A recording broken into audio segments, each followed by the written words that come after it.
सांगली, मिरज आणि कुपवाड शहर महानगरपालिका प्रभाग क्रमांक 10 मधील स्वस्तिक वे ब्रिज जवळील भीमनगरमध्ये काही दिवसापूर्वी भटक्या कुत्र्याने चिमुरड्यावर हल्ला करत जखमी केले।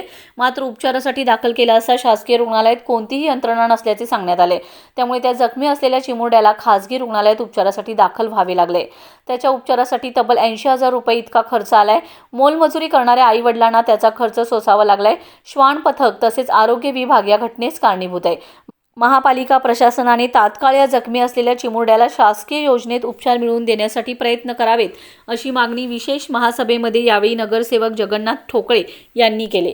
त्याचबरोबर यावेळी अतिरिक्त आयुक्त यांनी मुख्यमंत्री सहायता निधीमधून उपचारासाठी जास्तीत जास्त प्रयत्न करू अशी ग्वाही दिली। 19 तारखेला लहान मुलगा आहे 5 वर्षाचा, त्या मुलाला घरच्या डॉक्टरांचा आवाज घेतला त्याला 32 नागे पडली। सिव्हिलमध्ये आपण ॲडमिटकडे गेल्यानंतर ते दाखल करून घेतलं नाही, आमच्याकडे यंत्रणा नाही, तर डॉक्टर अविनाश पाटील नाही करते सिव्हिलच्या पाठीमागे त्यांच्याकडे त्या मुलाला ॲडमिट केलं। सर त्याचे वडील मोठमोठी करतात, 80,000 रुपये खर्च करायचे, 80,000 रुपये खर्च करायचे। आणि एवढं नाही तर ते कुत्रं होतं, त्या कुत्र्याने इतका कुत्र्यांना चावा घेतला तर ते कुत्रे पण गेले सर।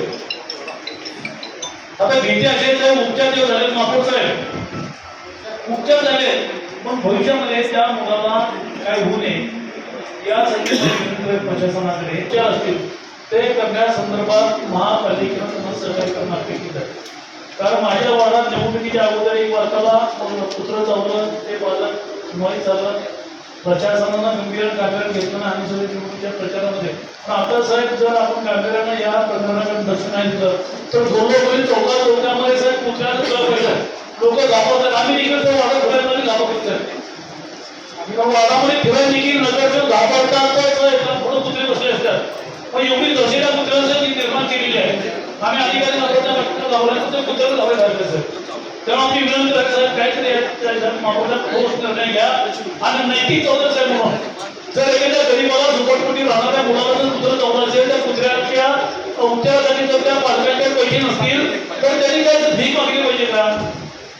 या संदर्भात काय निर्णय घेतला पाहिजे साहेब। या संदर्भात शासनाने काय धोरण आहे आपल्या आरोग्य अधिकारी त्यांना मी त्या ठिकाणी विनंती केली, कुत्रे पकडणाऱ्या यंत्रणेला विनंती केली, नुसते असं नाही की लोकांच्या कुत्रं पकडायचं, पण सुद्धा असे की सर त्या लोकांच्या कुत्रं मारून टाकून त्या ठिकाणी। तर या संदर्भात माझी विनंती नाही की आपण काय करणार आहोत।